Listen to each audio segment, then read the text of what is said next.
It's a month till Christmas, although as you'll discover in this episode, I really do think Christmas refers to at least the month in the lead up to Christmas. So we're going to talk about all the different things that we can do to make Christmas fabulous, make sure our thyroid health stays intact. So we're going to chat about managing relationships, managing our stress levels, food, alcohol, essential oils, and just a whole lot of little Christmas hacks. But don't forget to join the Let's Talk Thyroid Facebook community and join in the discussion there, because I know we can learn so much from each other and how we each approach Christmas as well. Welcome to Let's Talk Thyroid, where we explore different aspects of living a healthy thyroid lifestyle, positively and practically, to help you thrive and not just survive. Join me, Annabelle Bateman, your host, and let's talk thyroid. Christmas, let's face it, can bring out the best and worst in all of us, myself included 100%. So we're going to have a chat today about how to thrive through Christmas, how to get to the end of the month and not have had our thyroid health fall apart, not have relationships under tension, and, how can we have had fun celebrating with our family and friends? So we're going to cover off on a couple of Christmas myths. We're going to talk about planning. We're going to talk about people. We're going to cover some of my favourite essential oils to get through the season.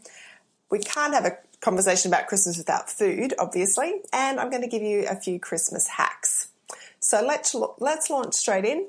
I absolutely have no claim that I have Christmas mastered. I, like the best of us, have some Christmases where it doesn't seem to ruffle me too much, others where I get a bit flustered. So I'm sure that in our Let's Talk Thyroid Facebook community, we can have some really great and helpful conversations about Christmas and how to get through the next month with plenty of other people's experiences and not just mine. But I asked in the Facebook group this week what you wanted me to chat about, and I gave you two options. One was Christmas and the other was body image, and hands down, Christmas won. So getting through Christmas is something obviously that we all need a bit of help with from time to time, or at least to stop and think about and be deliberate about how to really enjoy Christmas. So I'm just going to dispel a couple of myths, at least I think they're myths about Christmas. And the first one, probably the most important when we're talking about what's going to follow, is that Christmas is just one day. And technically, yes, Christmas is one day. We celebrate the birth of Jesus on the 25th of December. But in reality, when we're talking about Christmas and Christmas survival or thriving through Christmas, we're talking about the whole least month in the lead up to Christmas, if not before. For many of us, really, it's November and December with work parties and school wind-ups and then into December. I think it's wrong to deal with Christmas as one day. We really do need to deal with it as, let's call it a month, the Christmas month. And I guess what follows from that is the myth that, everything has to go out the window. Let's just forget all the good habits that we've had for the year because Christmas is Christmas and we can get back on track later. I don't totally buy that. I think because it is more than just one day, it really is a whole season. And we don't want to spend then the rest of the year trying to fix up what we've let go over Christmas. But we can still do it having a whole lot of fun, eating yummy food and not feeling like we're missing out. Planning. How do you plan for Christmas? And really, we all plan differently, and some of that is fits along with our personalities, whether we travel for Christmas, our family traditions for Christmas, your past experiences. I've got to say I'm not someone who plans a long way in advance for Christmas in terms of gift giving or food preparation. I can't think that far ahead. I just can't do it. If you are someone that can buy Christmas presents in July, you go for it. If you can plan ahead, be organised. I think that's where we do have to just work with our personality. So know your strengths, know your weaknesses, and plan to whatever level you need to feel like you can manage your emotions around the Christmas period, and to manage your relationships over the Christmas period as well. Something that I have learnt works well for me is where I can to plan a bit of a holiday before Christmas. For me, that makes me feel like I'm a bit more relaxed entering, I guess the Christmas week, or, if we're traveling to be with family like we are this year. We're having a week at the beach in mid-December, and that will just be nice and relaxing, sitting by the pool, reading a book, or on the beach. And so for me, I think that really helps me to feel recharged. And perhaps you need a bit of a break after Christmas too. I know for me, we're going down to Orange to visit my family for Christmas, and it'll be beautiful and fun and lots of food and lots of festivities. My mum's turning 70, so we're going to have birthday celebrations as well. So when I come back home, then I'll probably have some pretty low-key days just at home. We're not really planning anything else again in January. But if you feel like you need a break before Christmas, obviously we're all different, but for me, I find that really quite helpful. People. How do we manage people? Well, obviously we can't actually really manage other people. We can only manage ourselves and our response to other people. So know your limits. And we had a chat a few weeks ago on episode 18 actually about setting boundaries, having limits in our relationships, knowing how to say no kindly and lovingly. And so I've seen a few people actually refer to November as No-vember, as in an opportunity to practice saying no, and I guess to say no for December, so that December is paced. So know your boundaries, know your limits, know how many social engagements you can handle. And that is going to be different for all of us. But if we plan ahead and we say no to maybe that extra Christmas party, if we think that might top us over the edge in terms of our ability to cope or managing our emotions or just our stress levels, then that's a good thing to plan. Because we do need to remember that stress is a pretty common thyroid trigger. And what we don't want is to get to the end of December or into January and we're in a thyroid flare because we've let everything get out of control over the Christmas period. I think sometimes when we're talking about people and relationships and Christmas, having the right mindset going into Christmas can be really helpful. We all have buttons that can be pushed. I know I do. We all do. And so just having the mindset that, whatever you need that mindset to be, whether, I'm just going to relax through this period, I'm not going to let things bother me, I'm going to go with the flow, whatever mindset you need, just be aware that sometimes it is helpful to have just that. All right, I'm in the zone of Christmas and all of what that means for me and my family and my friends and where I'm at. Whilst we're talking about relationships, I'm also mindful that Christmas can put a lot of pressure and stress on relationships. And I used to be a family lawyer and I've worked as a family law mediator for many years as well. And Christmas is a really common time for lots of pressure to be on those relationships and for relationships to actually break down. So be kind to yourself, be kind to the people around you. You can only control yourself and your response to what's going on around you. And I know 2020 has been a difficult year for a lot of relationships, particularly if you've been in the same household without a lot of other people. So just be mindful of that. I'm about to have a chat about some essential oils that can help.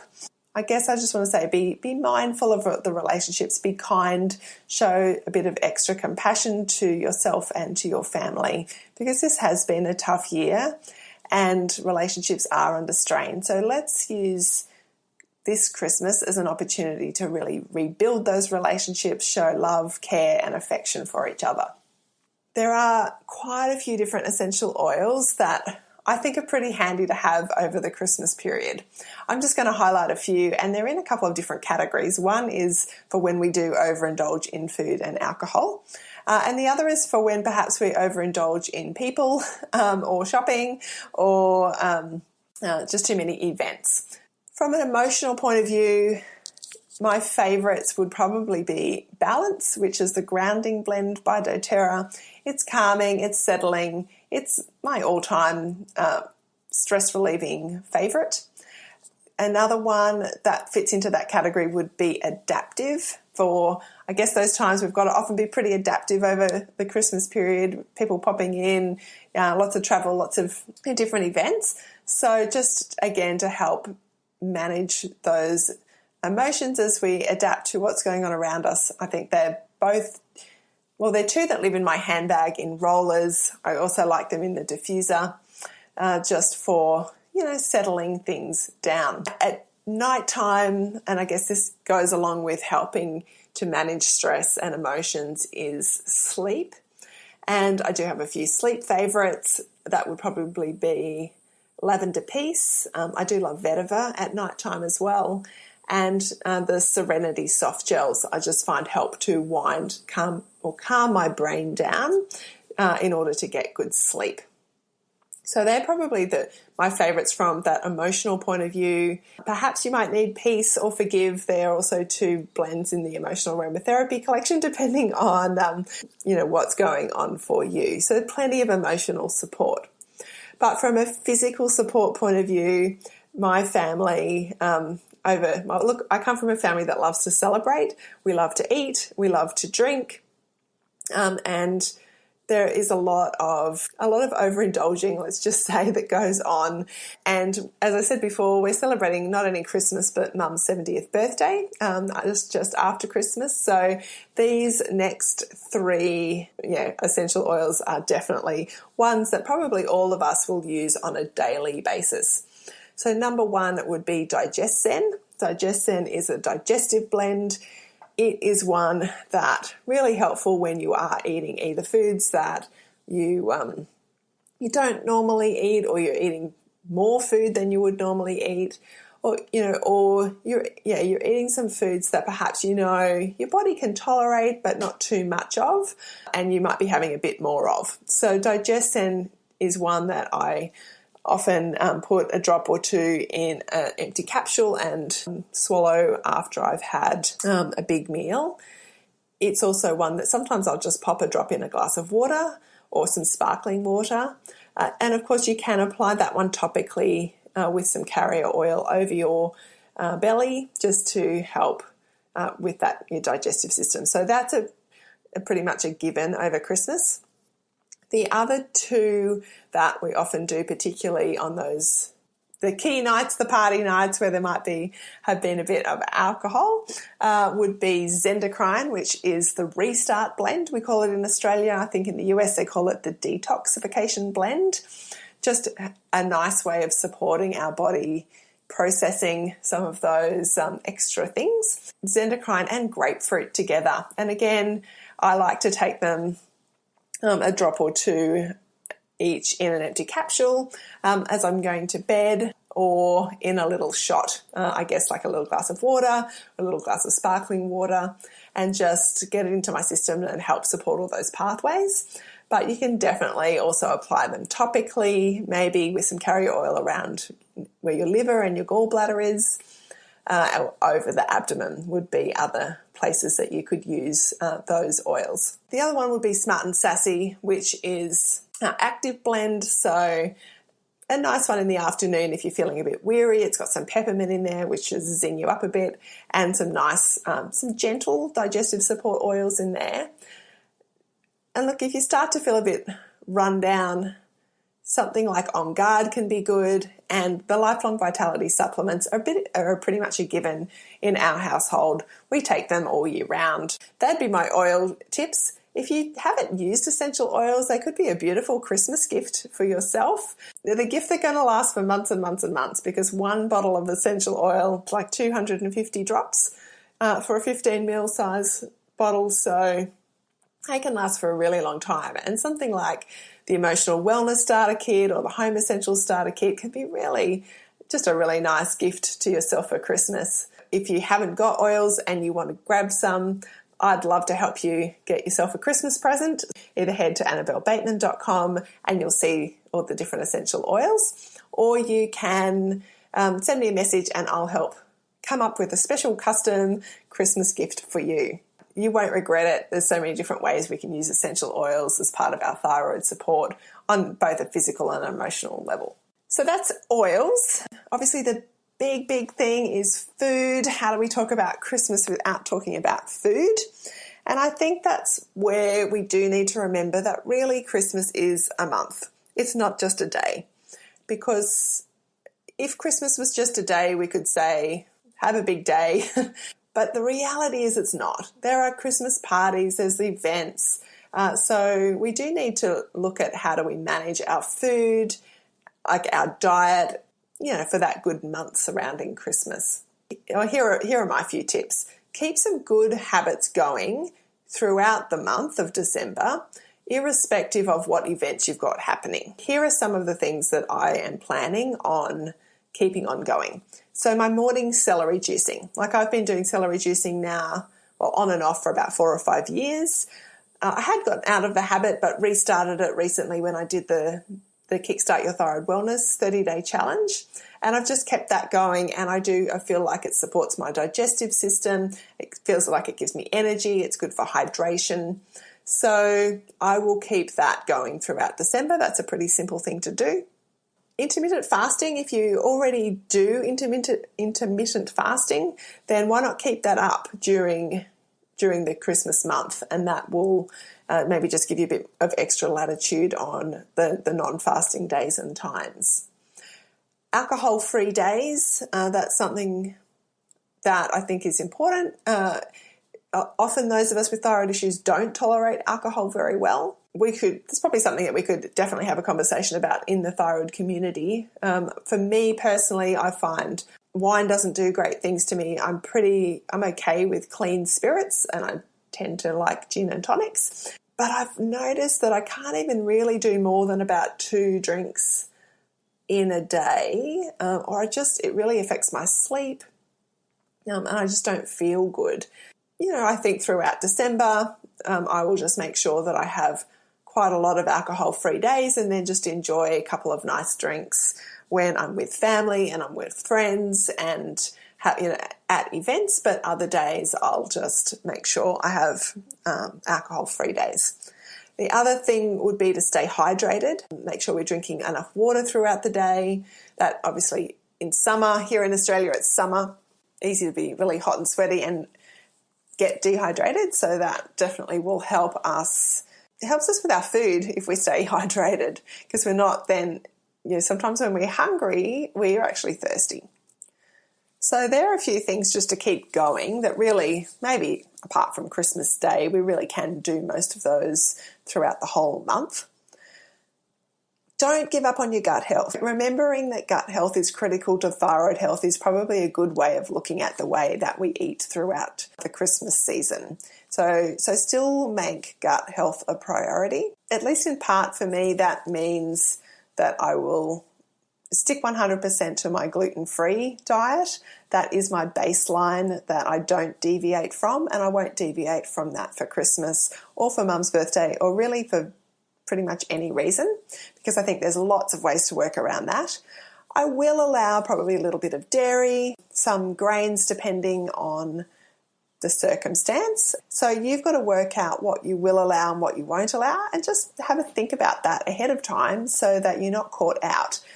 We've talked quite a bit on the podcast about that whole idea of being gluten-free and making a decision, because once you've made the decision, whether it's gluten-free or dairy-free or whatever free or not, then you're not actually then making the decision on a very regular basis, because it's already been made. So you might want to say, well, look, for the month of December, this is the way I'm going to approach food. But think about that so that it's deliberate and planned. And then it's a lot easier for you. Focus on what you can have. Definitely always a good idea when it comes to food, but particularly at Christmas where there are lots of parties.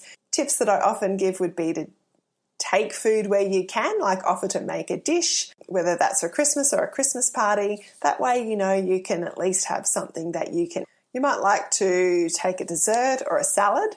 They're often 2 things that are easy to do, gluten-free, dairy-free, and can be really delicious. You can be really fancy, make a really fancy dessert and a really fancy salad, because most meats, seafoods, things like that at Christmas are fine to eat. I just love to look through the Christmas magazines that come out and find things that I can make or adapt to be really delicious.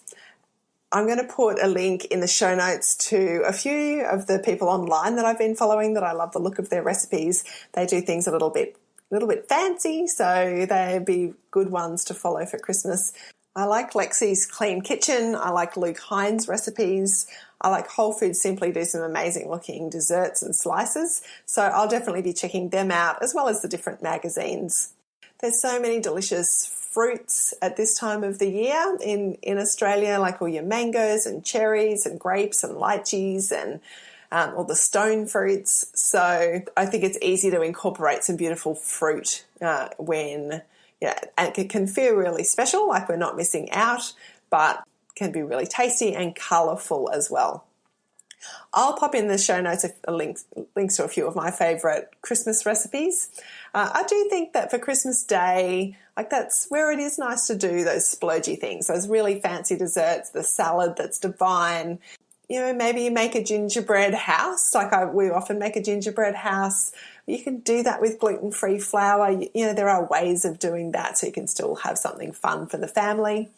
I do make a rocky road every Christmas. That is gluten-free, it's not dairy-free, and it's absolutely not sugar-free. It's become a bit of a thing that I do. I will do that and take it for Christmas, and we have lots of people, and so we'll share the sugar around.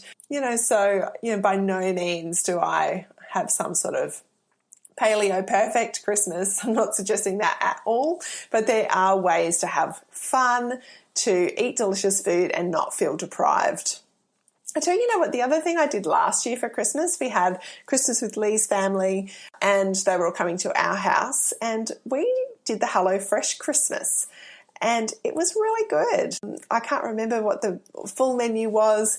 It made Christmas, it certainly took some stress out of cooking Christmas lunch. We supplemented with a few things, and I can't remember now. Certainly I would have adapted bits and pieces to be gluten-free. And I think we added a few different dishes, but it was really clearly laid out on this day, cook this, prep this. That could be worth something, considering if you've got a smallish number and you just don't want to do the cooking and the planning. It was delivered in a box. It had really clear instructions of what to do when. The food was delicious. So, so that could be worth considering, and you wanting to take some of the stress out of that Christmas cooking.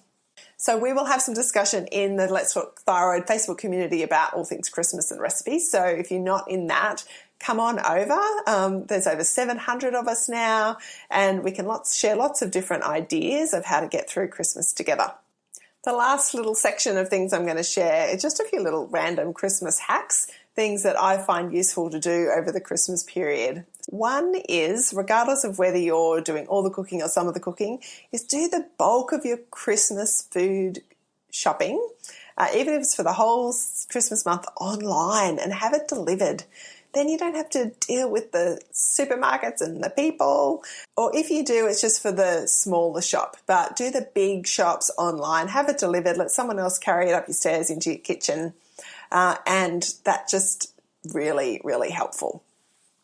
Each day, like I said before, have some of those great habits, but start the day off well. Maybe this is the perfect opportunity to get into your affirmations, set that mindset.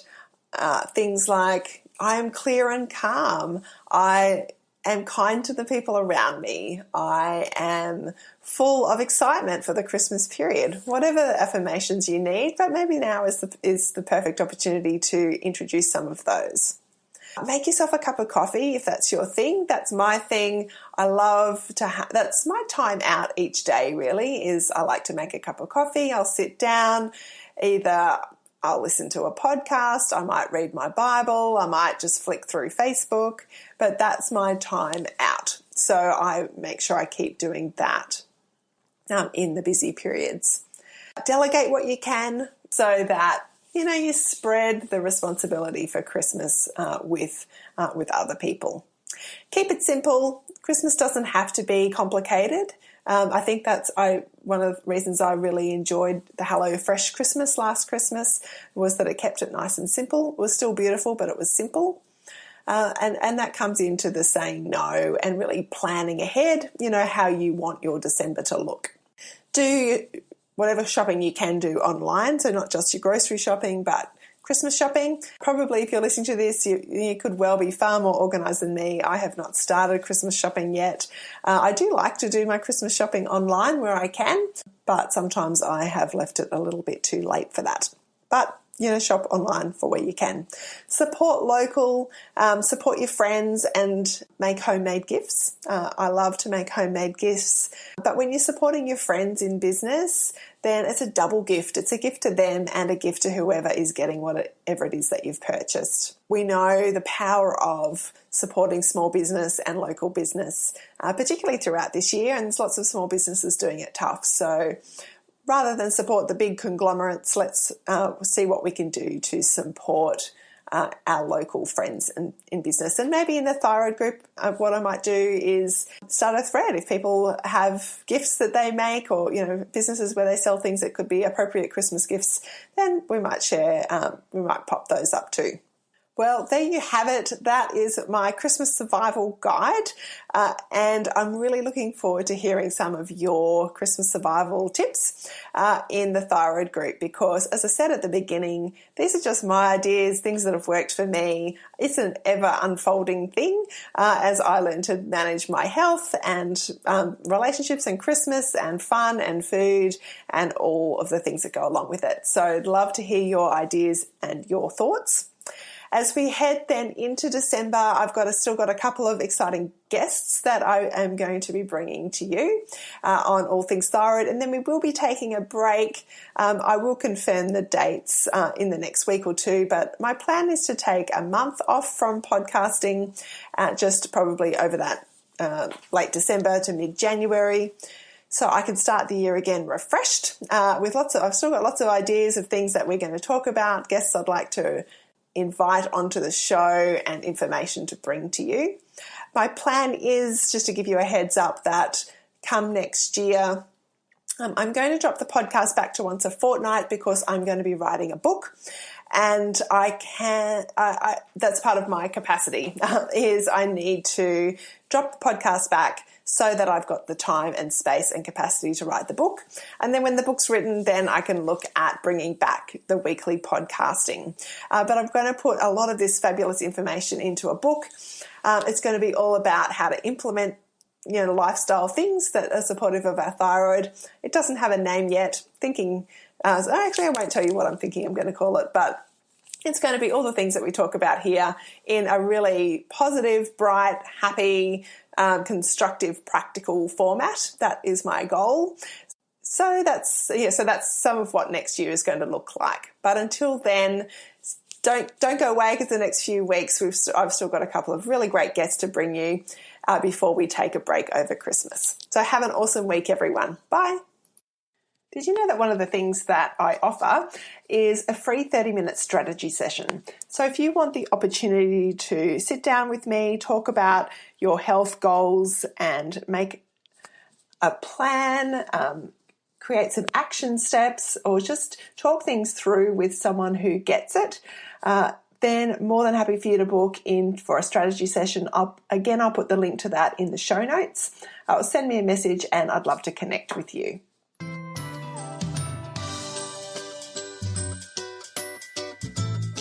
Thank you so much for listening to this episode of Let's Talk Thyroid. I would love it if you would subscribe to the podcast and share it with others that you know with thyroid problems. Let's get the message out there. If you'd like to connect with me further, the best place to do that is via my website, annabellebateman.com.